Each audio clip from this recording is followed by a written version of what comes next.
हमारे भारत में एक सूत्र है, सर्वे भवन्तु सुखिनः सर्वे सन्तु निरामया सर्वे भद्राणि पश्यन्तु माँ कश्चित् दुःख भाग् भवेत्। इसका मतलब है सब सुखी हों। क्यों? क्योंकि सब निरोगी। तो निरोगी हो तो सुखी है, और निरोगी होना और सुखी होना अगर आयुर्वेद में कहा गया है तो इसका रास्ता भी बताया गया, वरना ये बात कही नहीं जाती। जब आयुर्वेद ये कह रहा है कि सब सुखी हो सब निरोगी हो, तो इसका रास्ता भी आयुर्वेद ने बताया है। बस उस रास्ते पे चलो, बीमार मत पड़ो। ठीक है? अब आप बोलोगे कि रास्ता क्या है, ये बताओ। रास्ता बिल्कुल सीधा सच्चा है।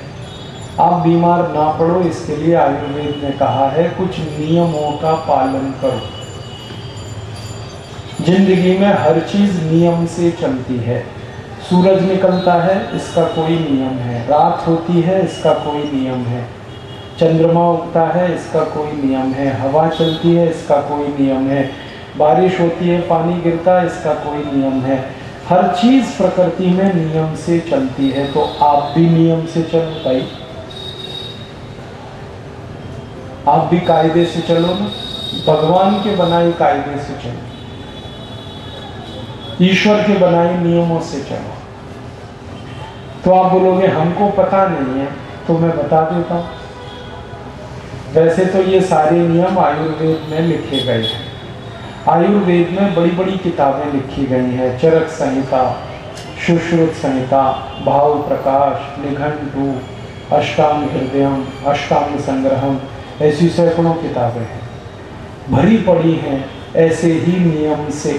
क्या करें क्या ना करें, क्या करें क्या ना करें। आयुर्वेद की किताबों को मैं 20 साल से पढ़ता रहता हूँ, और 20 साल में मैंने 7000 नियम पढ़े हैं अब तक, जो ईश्वर ने बनाए और हमारे स्वस्थ रहने के लिए हैं। हम उनमें से 7000 का पालन ना कर पाए क्योंकि मुश्किल है, तो 7 का तो कर सकते हो। 7000 का नहीं कर सकते, 7 का ही कर लो, तो भी जीवन आपका सुखी हो जाए। और वो 7 नियम मैं बताता हूँ, आप ध्यान से सुनो। अब मेरे लेक्चर का सबसे गंभीर हिस्सा शुरू हो रहा है। अब तक मैं भूमिका बना रहा था, अब असली चीज शुरू हो रही है कि वो नियम क्या है जिनसे हम सुखी बने, हमें बीमारी ही ना आए, रोग ही ना आए, हमको कभी बीमार ना पड़े हम। वो क्या नियम? अगर आपके पास कागज पेन है तो लिख लें, क्योंकि ये नियम बताने कौन दोबारा आएगा मुझे नहीं मालूम, और ये बड़े कीमती हैं। और मेरा ये निवेदन है कि खुद लिख लेना, घर वालों को भी बता देना सबको। आयुर्वेद में 7000 नियम है, मैं उनमें से 7 बताता हूँ, क्योंकि 7000 बताने के लिए समय बहुत चाहिए। आपके पास भी नहीं है, मेरे पास भी नहीं। 7 तो बता सकता हूँ, जल्दी हो जाएगा। पहला नियम पहला नियम समझने के पहले एक बात समझ लो, लिखना 2 मिनट बाद पहले समझ। हमारा ये जो शरीर है ना, इसमें 3 दोष हैं। एक है वात, एक है पित्त और एक है कफ। भैया जरा मेरी गाड़ी में से गर्म पानी ला दे। हमारे शरीर में 3 दोष हैं, वात पित्त कफ। ये तो सुना है ना, वात पित्त कफ सुना है ना आपने? 3 शब्दों को तो सुना, वात पित्त कफ। ये 3 दोष हैं। अब शरीर विज्ञान ये कहता है कि जब ये वात पित्त कफ में बिगाड़ हो जाता है, गड़बड़ी हो जाती है, तो आदमी बीमार पड़ता है। और वात पित्त कफ अगर ठीक है, संतुलित है, तो कभी भी कोई आदमी बीमार नहीं पड़ता। तो आयुर्वेद में ये कहा गया कि हमेशा हर व्यक्ति को ये प्रयास करना चाहिए कि वो अपना वात पित्त कफ संतुलित रखे।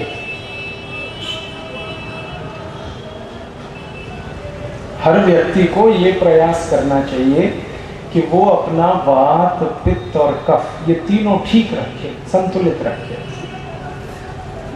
वात अगर बिगड़ता है तो उसके कारण 80 रोग आते हैं, 80 बीमारियां आती हैं। ये जो घुटने का दर्द है, ये कमर का दर्द है, कंधे का दर्द है, हड्डियों के जोड़ों का दर्द है, सिर का दर्द है, हाई ब्लड प्रेशर है, लो ब्लड प्रेशर है, कार्डियक अरेस्ट है, ब्रेन हेमरेज है, हार्ट अटैक है, डायबिटीज़ है, शुगर बढ़ना है, कोलेस्ट्रॉल बढ़ना, ट्राइग्लिसराइड बढ़ना, ये सब वात के बिगड़ने के रोग हैं और इनकी संख्या है 80।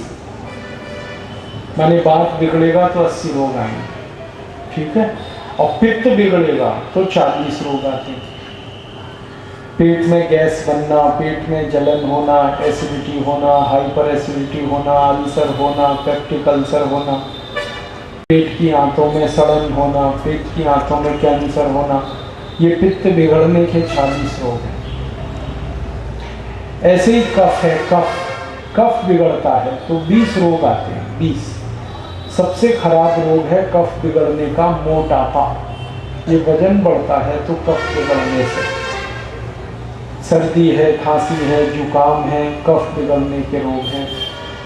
कई तरह के बुखार वो कफ बिगड़ने से होते हैं। माथा दर्द है, ये कफ बिगड़ने का रोग है। माइग्रेन है, ये हेडेक है, ये कफ बिगड़ने का रोग है। आंखों से दिखाई कम दे रहा है, ये कफ बिगड़ने का रोग है। मोतियाबिंद हो गया, आंखों में काला पानी आ गया, ये कफ बिगड़ने का रोग है। कान में तकलीफ है, सुनाई नहीं देता, ये कफ बिगड़ने का रोग है। गले की तकलीफ है, ये कफ तो कफ बिगड़ेगा तो 20 रोग, पित्त बिगड़ेगा तो 40 और वात बिगड़ेगा तो 80 और तीनों बिगड़ गए तो जयराम जी की मर जाता, फिर कोई कुछ नहीं करता। तो वात पित्त कफ मत बिगड़ने दो, ये है मूल बात आयुर्वेद में। अब क्या करें जी इसके लिए वात पित्त कफ हमारा ना बिगड़े? तो 7 नियम बताता हूँ। 4 मुख्य हैं और 3 जो है ना उसके सहयोगी हैं। एक तो नियम होता है, एक उप नियम होता है, एक क्लॉज होता है, एक सब क्लॉज होता है। तो मुख्य 4 नियम है। पहला नियम है खाना खाने के बाद कभी भी पानी नहीं पीना 1 घंटे तक, ये है मुख्य नियम। हम जब खाना खाते हैं ना तो पानी नहीं पीना है, तुरंत खाने के बाद पानी नहीं पीना, ये पहला नियम है वात पित्त कफ को ठीक रखने के लिए। आप बोलेंगे जी क्यों नहीं पीना, कारण समझ लो। आप जो कुछ खाते हो ना वो सब पेट में इकट्ठा होता है। पेट में एक छोटा सा स्थान है, उसको कहते हैं जठर। हिंदी में, संस्कृत में जठर कहते हैं, अंग्रेजी में एपिगैस्ट्रियम कहते हैं। ये एक थैली जैसा स्थान होता है, हमारी नाभि के बाईं तरफ होता है। इसमें सारा खाना इकट्ठा होता है, जो भी हम खाते हैं, रोटी, चावल, दाल, सब इसी में आता है। और इसमें क्या होता है, जैसे ही खाना इकट्ठा होता है तो इसमें आग जलती है, अग्नि, और उसको कहते हैं जठर अग्नि। सुना आपने जठराग्नि? जठराग्नि, जठराग्नि माने जठर अग्नि, मिला के हो जाता है वो जठराग्नि। तो इसमें खाना इकट्ठा हुआ, अब खाने में पाचन होना है, खाने का पचना है। पचने के लिए अग्नि चाहिए। जैसे खाना बनाने के लिए रसोई में अग्नि चाहिए, वैसे ही खाना पचाने के लिए भी अग्नि चाहिए। तो वो अग्नि बनती है, पैदा होती है। अब वो अग्नि जब खाने को पचा रही होती है, उसी समय आप घटाघट पानी पीते हैं और लोटे पे लोटा पीते हैं। और कुछ तो ऐसे महापुरुष हैं चिल्ड वाटर पीते हैं, एकदम ठंडा पानी। क्या होगा आप ही बताओ? अग्नि जल रही है, इसके ऊपर पानी गिराओगे तो क्या होगा? अग्नि बुझेगी। अब अग्नि अगर बुझ गई तो फिर खाना पचेगा नहीं, फिर वो खाना सड़ेगा। खाने की 2 ही क्रियाएं हैं पेट में, या तो वो पचेगा नहीं तो सड़ेगा। अग्नि है तो पचेगा और अग्नि बुझ गई तो सड़ेगा। सड़ा हुआ खाना विष पैदा करेगा और उसी विष का नाम है कोलेस्ट्रॉल। डॉक्टर कहते हैं ना कि आपका कोलेस्ट्रॉल बहुत बढ़ रहा है, समझ लो खाना हजम नहीं हो रहा आपको। कोलेस्ट्रॉल बढ़ने का एक कारण है सबसे बड़ा, खाना हजम ना हो तो कोलेस्ट्रॉल बढ़ता है। खाना जब हजम होता है तो खून बढ़ता है, और खाना जब हजम नहीं होता तो कोलेस्ट्रॉल बढ़ता है। और कोलेस्ट्रॉल बढ़ गया तो ये इतना खतरनाक शैतान है कि 103 बीमारियों के लिए अब आप तैयार रहो, कभी भी आ सकते हो। इसलिए आयुर्वेद कहता है कि खाने को पचने दो, और खाने को पचने के लिए अग्नि को जला होगा, भोजन ठीक से पचे, और भोजन ठीक से पचेगा तो रक्त बनेगा, रक्त बनेगा तो मांस बनेगा, मांस बनेगी तो मज्जा बनेगा, मज्जा बनेगी तो वीर्य बनेगा, शुक्र बनेगा, ये सब कुछ बनेगा। और अगर पचेगा ही नहीं तो सब कुछ कचरा में, कोलेस्ट्रॉल में बदल जाए। तो खाना हजम होना ये बहुत महत्व की बात है। खाना खाना महत्व की बात नहीं है, उसको खाए हुए को हजम करना महत्व की। तो समझ गए, खाने के बाद पानी ना पिए, कब तक? 1.5 घंटे तक। ठीक है, याद रहेगा, आज से ही शुरू करें इसका पालन। अब आप बोलोगे खाने के पहले पानी पी सकते हैं क्या? बाद में तो 1.5 घंटे तक। पहले पिए क्या? हाँ पी सकते हैं, लगभग 48 मिनट पहले पानी पी सकते हैं। 10 बजे अगर खाना खाना है ना तो 9:12 तक पेट भर के पानी पी सकते हैं। खाने के 48 मिनट पहले पानी पी सकते हैं, और बाद में लगभग 1 से 1.5 घंटे। बीच में कोई पूछता है बीच में पी सकते हैं क्या? बीच का नियम यह है कि अगर खाना गले में फंस गया, खांसी आ गई, छींक आ गई, खाना गले में फंस गया, तो 1 घूंट पानी पी लो बस, और ज़्यादा नहीं। बीच में इतना ही पी सकते, ज़्यादा नहीं। ज़्यादा पानी पीना है खाने के लगभग 1-1.5 घंटे बाद। समझ गए ना भैया? आगे चले। कोई ये पूछता है कि जी पानी तो नहीं पी सकते, कुछ और चीज बता दो पीने की। पूछते हैं लोग, मन में आपके भी आ सकता है कि कोई और चीज पी सकते हैं क्या? पानी तो नहीं पिए। तो आयुर्वेद में कहा गया कि खाने के बाद लस्सी पी सकते हैं, दही की। खाने के बाद दूध पी सकते हैं, और खाने के बाद जूस पी सकते हैं, पानी नहीं पीना। जूस पी लो, लस्सी पी लो। लस्सी तो समझते हो, मट्ठा, छाछ, वो पी सकते हैं।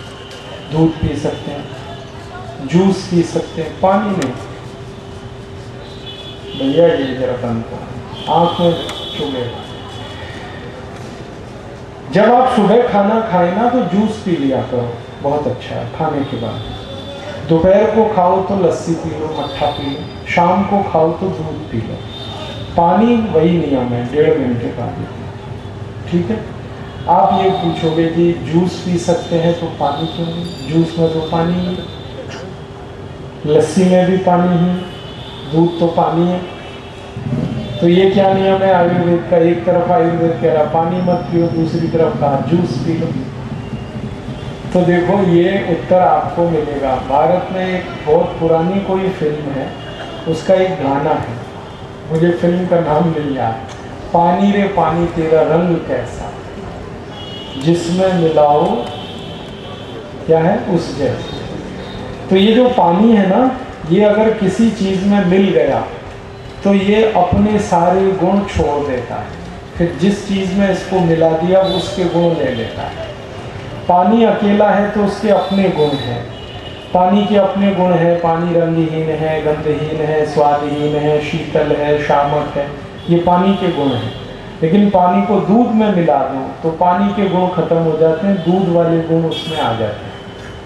पानी को दही में मिला दो तो दही के गुण पानी में आ जाते हैं, और किसी फल के रस में मिला दो तो फल वाले गुण पानी में आ जाते हैं। तो पानी अकेला नहीं पीना है, जूस पी सकते हैं क्योंकि उसमें फल के गुण हैं। दूध पी सकते हैं क्योंकि उसमें दूध के गुण हैं। दही